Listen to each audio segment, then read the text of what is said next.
चुनाव लड़ने का ऐलान तो अब हो गया। हम देख रहे हैं कि बोचहां के जो जनप्रतिनिधि लोग हैं, मुखिया लोग हैं, वो सब भी लोग यहाँ आए हैं और आई में आपको समर्थन देने की बात कही जा रही है। अब यही चीज़ है कि मैं इन्हीं लोगों का मैं शुक्रगुजार हूँ। इन लोगों ने सबसे ज़्यादा हमको प्रेरित किया। ये इंथुजियाज़म कहिए या जो कुछ जो एक अंदर से जो एक ये हुआ है, ये इन्हीं लोग के वजह से हुआ। ये लोग काफ़ी, बोचहां के लोग ही काफ़ी इस मामला में ये है कि हाँ, आप चुनाव लड़िए, आप लोगों ने इतना काम ये कि आप जरूर कर सकते हैं। मतलब बोचहां के व्यक्ति को बोचहां से ही टक्कर मिलेगी और आई में। अब हम तो चुनाव लड़ेंगे, अब बोचहां के हैं, हम हैं, ये मेरे लिए सौभाग्य की बात है। नमस्कार, होली रंगों का त्योहार और होली में मुजफ्फरपुर सियासी रंगों में रंगने जा रहा है।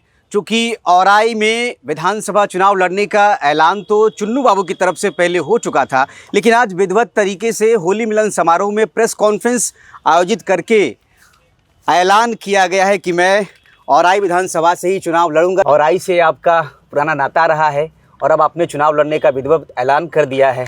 सबसे पहली प्रतिक्रिया क्या रहेगी? सबसे पहले तो धन्यवाद आप लोग का और होली की शुभकामनाएं। ईद रमज़ान का पाक महीना है, तो ईद भी आ रहा है, इसकी भी अग्रिम बधाई। और मैं आप लोग के माध्यम से मैं मतलब ये ऐलान करना चाहता हूँ कि मैं औराई से ही चुनाव लड़ूंगा और मैं इस बार अब दृढ़ संकल्प के साथ मैं चुनाव लड़ने की तैयारी में लग गया।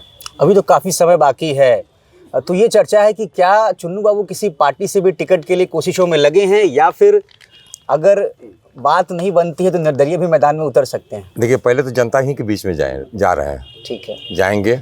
जनता अगर आशीर्वाद देती है, जनता अगर सहयोग देती है, तो कोई ना कोई पार्टी हमको जरूर टिकट दे देगा।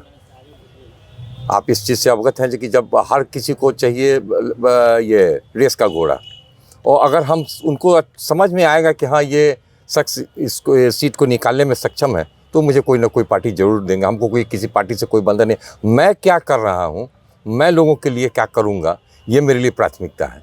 पार्टी हमारी सेकेंड प्रायोरिटी है। मेरी प्रायोरिटी है वहाँ की जनता का सेवा, वहाँ की जो समस्याएं हैं उससे उन लोगों को मुक्त कराना, वो मेरी प्राथमिकता होगी। आपकी अन्य पार्टियों में भी बातचीत हुई है क्या?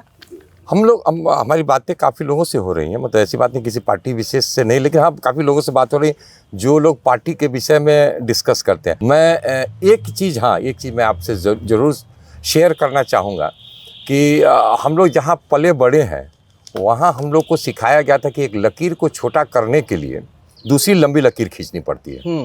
लकीर को मिटाने से नहीं होता है। तो अब थोड़ा सा ऐसा नहीं कि हम डाइवर्टेड हो जाए, लेकिन हम एक चीज़ ज़रूर ऐसा आप लोग को बताना चाहेंगे कि इतने बड़े बड़े विभूति लोग थे मुजफ्फरपुर ज़िले में, इतने या अन्य जगहों में, जिन्होंने शिक्षण संस्थान दिए, इतने सारे विकास का काम किया। और अब इन लोगों को अगर हम भूल जाएं और इन लोगों के कीर्ति को अगर हम छोड़ दें तो क्या होगा? आज के तारीख में आप लोगों में से काफ़ी लोग होंगे जो RDS कॉलेज से पढ़े होंगे, LS कॉलेज से पढ़े होंगे, लेकिन किसी को ये पता है कि रामदयालु बाबू कौन थे? बहुत कम लोग जानते हैं। लंगट बाबू कौन थे? सब लोग ये कहेंगे कि बहुत बड़े ज़मींदार थे, उनके पास संपत्ति थी तो उन्होंने एक संस्था बना दिया। क्या ज़मींदार और संपत्ति से ही संस्था बनती है? इच्छा शक्ति भी चाहिए। इच्छा शक्ति भी चाहिए। वो शिक्षित करना चाहते थे, इस समाज को शिक्षित करना चाहते थे, विकसित करना चाहते थे, उसमें ही वो सारी प्राथमिकताएं हैं। मेरे अगर स्वर्गीय दादाजी और परदादाजी ने यहाँ पर अगर स्कूल खोला तो सिर्फ अपने बच्चों के लिए नहीं खोला, उनके बच्चे में बहुत कम है, हम लोग गिने चुने लोग हैं, लेकिन उससे कितनों बच्चों का भविष्य संवारा है, ये तो बोचहां की ही जनता और राय की ही जनता जानेगी। लेकिन इन्हीं पुरोधाओं के अपमान का कहीं ना कहीं आरोप लग रहा था विधायक जी पर। देखिए, और पिछले दिनों रघुनाथ पांडे जिनका नाम लेने की वजह से बोचहां में जो उपचुनाव हुआ उसमें रामसूरत राय का जो बयान है बड़ी वजह बताया गया, जिसमें एग्रेसिव वोटिंग भूमिहार समाज ने की थी, तो उसमें रामसूरत राय को टारगेट किया जा रहा था। लेकिन अब स्वर्गीय रघुनाथ पांडे का प्रतिमा अनावरण का कार्यक्रम हुआ है हाल ही में, उसमें रामसूरत राय पहुंच गए हैं और चर्चा इस बात की हो रही है कि कहीं ना कहीं विधायक जी की तरफ से डैमेज कंट्रोल की एक कवायद की गई है जो जाति विशेष को टारगेट करने का आरोप लग रहा था। अब तो जो आदमी अपना गलती किए होंगे वो लोग अपना समझे, हम तो कोई ऐसी गलती नहीं किया, हम उसके तह में जाना ही नहीं चाहते हैं कि जो उन्होंने किया या क्या किया ये हमको नहीं पता, ये आप लोग सब लोग जानते हैं। और अगर कोई भी अपना डैमेज कंट्रोल कर रहा है तो बड़ी अच्छी बात है, अगर अपने भूल को सुधार रहे हैं तो बड़ी अच्छी बात है। ऐसा नहीं होना चाहिए था। वो लोग मतलब कि हमारे ही नहीं। अच्छा, आप एक बात में और मैं कहना चाहूँ, क्या बोचहा में एक जाति विशेष भूमिहार का ही अग्रेसिव वोटिंग था, अन्य लोगों का नहीं था? हाँ। जो इतना मतों से हराया, जो एक उनके परंपरागत वोट थे, वो एक वह कहाँ चले गए? ये सवाल इसीलिए ना कि चूंकि बीजेपी का कोर वोटर माना जाता है ना इस समाज को।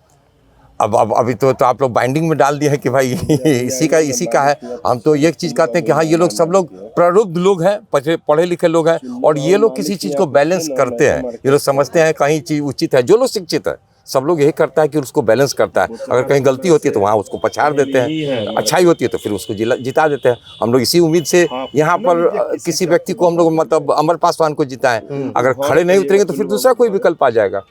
ये तो यहाँ की जनता और मतदाता पर निर्भर करता है। चुनाव लड़ने का ऐलान तो अब हो गया। हम देख रहे हैं कि बोचहा के जो जनप्रतिनिधि लोग हैं, मुखिया लोग हैं, वो सभी लोग यहाँ आए हैं और आई में आपको समर्थन देने की बात कही जा रही है। अब यही चीज़ है कि मैं इन्हीं लोगों का मैं शुक्रगुजार हूँ। इन लोगों ने सबसे ज़्यादा हमको प्रेरित किया, और जो ये इंथुजियाज़म कहिए या जो कुछ जो एक अंदर से जो एक ये हुआ है, ये इन्हीं लोग के वजह से हुआ। ये लोग काफ़ी, बोचहा के लोग ही काफ़ी इस मामला में ये है कि हाँ, आप चुनाव लड़िए। आप लोगों ने इतना काम ये कि आप जरूर कर सकते हैं। मतलब बोचहा के व्यक्ति को बोचहा से ही टक्कर मिलेगी औराई में। अब हम तो चुनाव लड़ेंगे, अब बोचहा के हैं, हम हैं। ये मेरे लिए सौभाग्य की बात है कि मैं इस बोचहा में पला बड़ा हूँ, पैदा हुआ हूँ, पला बड़ा हूँ, तो मैं बोचहा का हूँ और रहूँगा, और मैं औराई का भी हूँ और वहाँ का भी मैं रहूँगा, वहाँ से चुनाव लड़ूंगा। ठीक है। बोचहा के जो रहने वाले विधायक हैं औराई के, उनको बोचहा से ही टक्कर देंगे चुन्नू बाबू। अब चुनावी मैदान में आने जा रहे 2025 में। हालांकि अभी बहुत समय बाकी है, किसी पार्टी से आएंगे या निर्दलीय मैदान में ताल ठोकेंगे, इसके लिए अभी इंतजार करना होगा। आपकी राय कमेंट में जरूर बताएं। बने रहे फ्रंट बिहार के साथ। शुक्रिया।